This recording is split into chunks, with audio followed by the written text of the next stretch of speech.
Жеміс-жидектер. Балалар, сендер білесіңдер ма? Жеміс-жидек көп жеген балалардың денсаулықтары мықты, ақылды болып өсетінін. Ендеше бастаймыз. Алма, алмұрт, лимон,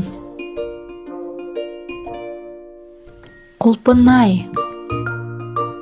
таңқурай, қауын, қарбыз, алқоры, мандарин, ананас,